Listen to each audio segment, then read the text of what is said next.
पूजिए चरण चंडाल के, पूजिए चरण चंडाल के, जो होवे गूढ़ प्रवीण।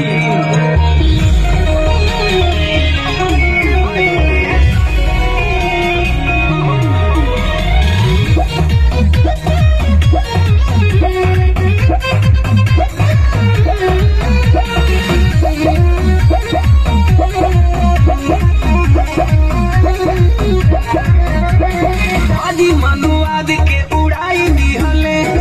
भारत में पताका लहराई दी हले, मनुवाद के उड़ाई दी हले, गुरु रविदास जी हराई दी हले, मोहनी पखंडी के खोली बड़े बड़ महंत काशी के नगरिया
बहुत बहुत